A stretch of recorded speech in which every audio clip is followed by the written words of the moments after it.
Di awal film kita diperlihatkan seorang perempuan yang sedang berada di sebuah bandara. Ternyata dia tidak sendirian dan sedang berlibur bersama pacarnya yang bernama Webb. Jika dilihat-lihat mereka berdua saat ini sedang mengalami pertengkaran yang tidak jelas asal-usulnya. Padahal hari ini adalah hari pertama mereka untuk berlibur di Australia. Kemudian mereka pun pergi menggunakan taksi dan menuju ke tempat penyewaan mobil. Webb yang sudah melakukan perjanjian sebelumnya tidak perlu lagi berlama-lama untuk menyewa mobil itu. Namun bukannya bahagia, Webb malah melempar sebuah kotak cincin ke dalam dashboard mobil. Lisa pun berkata ada baiknya jika cincin itu disimpan di tempat yang lebih aman. Tapi tetap saja Webb yang lagi emosi langsung ngatur sebuah GPS yang terdapat di mobil itu. Liburan mereka di Australia membuat Lisa tidak ingin melewatkan hari secara sia-sia. Setiap tempat yang bagus langsung dimanfaatkan oleh Lisa untuk berfoto. Kebetulan objek wisata utama mereka pada hari ini adalah sebuah pantai bernama Copacabana. Tak perlu berlama-lama, Webb dan Lisa langsung bermain air di pantai itu. Tapi sialnya Webb malah terkena beberapa sengatan dari ubur-ubur. Hal itu membuat paha dari Webb mengalami luka yang cukup parah. Dan dia pun kesulitan untuk berjalan.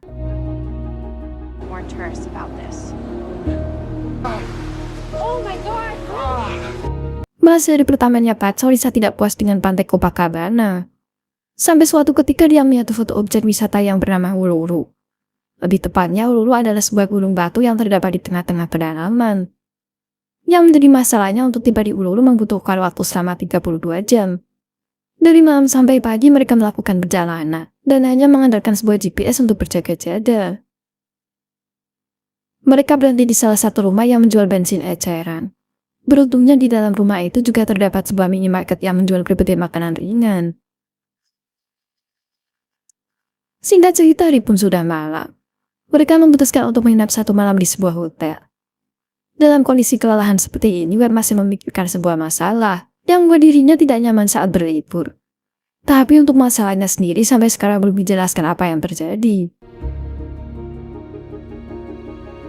Besok paginya mereka menikmati sarapan di hotel itu dan kembali melanjutkan perjalanan.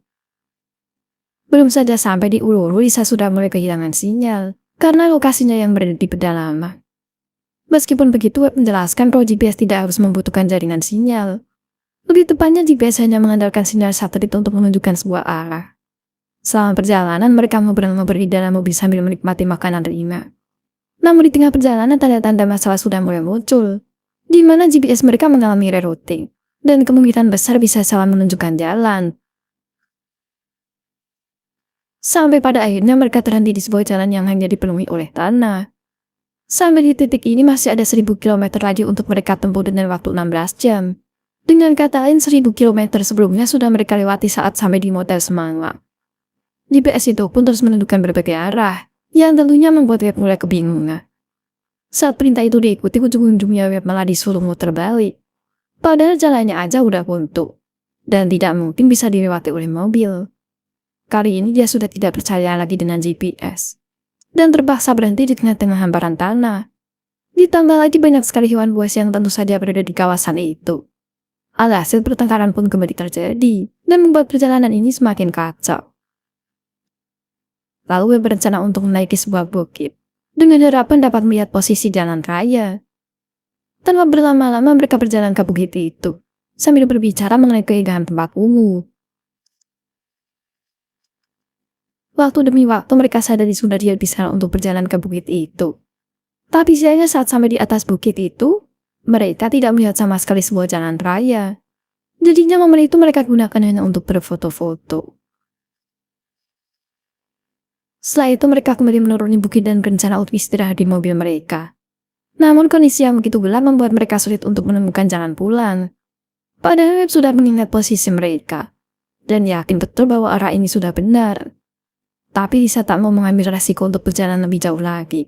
Sedangkan cadangan minuman mereka hanya terbatas, dan itu pun sudah dihabiskan oleh Webb. Mereka pun sudah mulai terbangun dan berencana mencari mobil itu. Hanya saja kondisi luka yang dialami oleh Webb semakin hari semakin memburuk. Berjam-jam sudah mereka habiskan sambil berjalan kaki hanya untuk mencari mobil. Tapi tetap saja tidak ada tanda-tanda bahwa mereka sudah kembali ke jalan yang benar. Tidak ada sinyal, tidak ada makanan, tidak ada minuman, dan juga tidak ada harapan membuat mereka semakin frustasi. Untuk menghemat tenaga, mereka pun tidur saat itu juga sampai menunggu esok pagi. Namun lagi-lagi tanpa disadari ada seekor kalajengking yang berjalan di tubuhnya Lisa. Bahkan kalajengking itu sudah berada di wajah Lisa dan membuat Lisa menggaruk-garuk.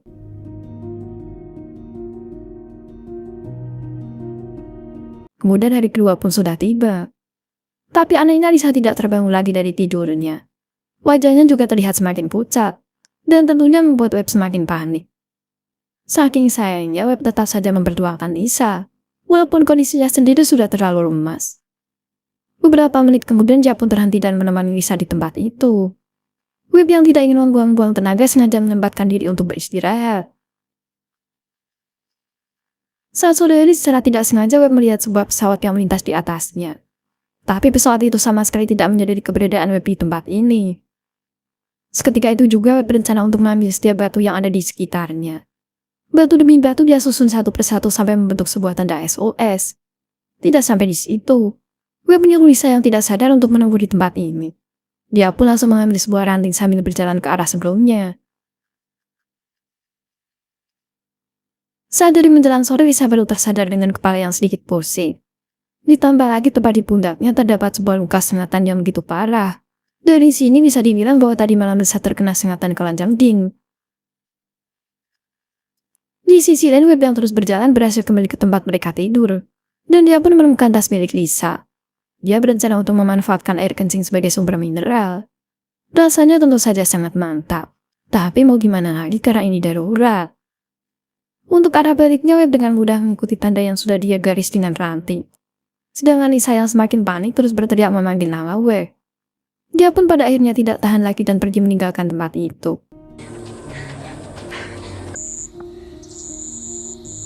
Di hari ketiga, Lisa yang terbangun sudah mulai dehidrasi, dan dia pun mengisap berbagai cairan dari tumbuh-tumbuhan. Sedangkan Webb yang makin haus, dari waktu demi waktu mulai menghabiskan air kencingnya sendirian. Setelah itu dia kembali mencari Lisa sambil menandai tanah dengan ranting. Dalam situasi seperti ini, Webb cuma bisa mengandalkan insting maupun naluri. Beruntungnya tanpa disadari dia berhasil menemukan mobilnya yang selama ini dicari-cari. Tapi sayangnya tidak ada lagi yang bisa dia konsumsi di mobil itu. Lebih parahnya lagi mesin mobilnya tidak bisa hidup sama sekali. Namun ternyata dia pun baru sadar kalau lampu mobil itu sudah ditinggal dengan keadaan masih menyala. Hal itu membuat aki mobilnya tekor. Dia tidak mengira bahwa kesialan demi kesialan terus menimpa liburannya. Saat itu juga dia pun nekat untuk minum air vapor, di mana air itu sudah terisi dengan air sabun. Bukan tanpa alasan, Webb meminum air sabun, tujuannya sendiri sudah jelas untuk tetap membuat dia kencing. Dalam kondisi kekurangan air, dia rela berkorban sakit-sakitan. Yang penting dia berhasil membawa air kencing untuk diminum oleh Lisa. Itu pun apabila dia sempat bertemu dengan Lisa. Di hari keempat, Lisa yang semakin frustasi dan kelaparan, langsung menjilati batu dan juga mengunyah gaun. Begitu juga dengan Webb yang semakin lemah dan berusaha kencing sebanyak-banyaknya. Yang jadi masalahnya, Webb mengalami sakit perut yang luar biasa dan juga batuk-batuk. Sedihnya lagi dari batuk itu juga terlihat gumpalan darah. Yang tentu saja menjadi pertanda buruk. Lisa yang udah pasrah tentang dirinya sendiri mulai tersadar bahwa dia berada di sebuah garis yang terbentang jauh. Setelah perlahan-lahan dia mengikuti garis itu menggunakan nalurinya sendiri. Benar saja dari kejauhan dia melihat Webb yang sudah terkapar dan terbang lemas. Sambil menahan rasa sakit, Webb menyuruh Lisa untuk terus mengikuti garis yang sudah dia buat. Dia juga menyuruh Lisa untuk meminum air anjurnya.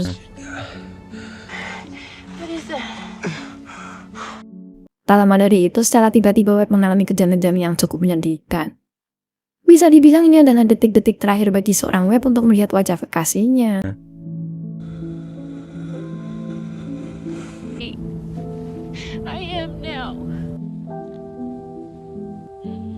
Di hari kelima, Lisa tidak bisa berbuat banyak. Dan dia pun harus melihat kekasihnya sudah tewas di depan mata. Lisa harus bertahan sendirian tanpa bantuan Webb yang menyayanginya.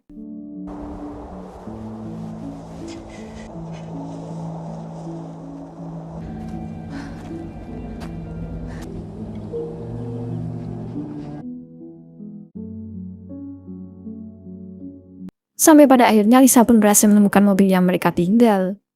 Tapi ternyata di dalam mobil itu sudah ada seekor ular yang menghampirinya. Mau tak mau Lisa harus membuat dirinya setenang mungkin dan tidak bergerak sedikit pun.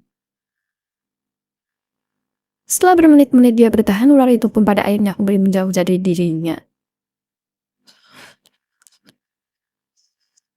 Singkat cerita, Lisa yang sepian sengaja membuka HP-nya untuk melihat isi galeri. Lalu dia pun memutar satu video yang memperlihatkan dirinya sedang berada di toilet pesawat. Dari sini terbongkar sudah permasalahan utama yang membuat Webb dan Lisa sempat bertengkar dari awal. Ternyata Webb sengaja melamar Lisa di depan banyak orang saat berada di dalam pesawat. Tapi Lisa menolaknya dan membuat Webb kecewa sepanjang waktu. Lisa sendiri mengaku bahwa dia sangat mencintai Webb. Hanya saja dia tidak ingin terburu-buru untuk membangun sebuah keluarga. Di hari ke-6 Lisa mengalami dehidrasi yang begitu parah. Sampai-sampai membuat dirinya tidak sadarkan diri. Dari sini keajaiban pun muncul secara tiba-tiba. Dan ternyata ada seseorang yang menghampirinya. Awalnya Lisa tidak menyangka bahwa orang tersebut adalah pacarnya sendiri. Tapi dia ternyata hanya mengalami halusinasi. Dan terlihat jelas bahwa orang itu bersosok perempuan.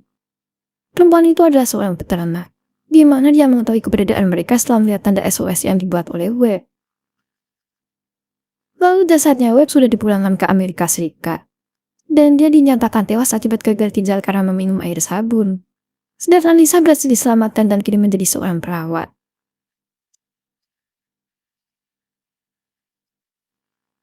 Seorang pria pastinya akan rela berkorban untuk wanita yang benar-benar dicintainya.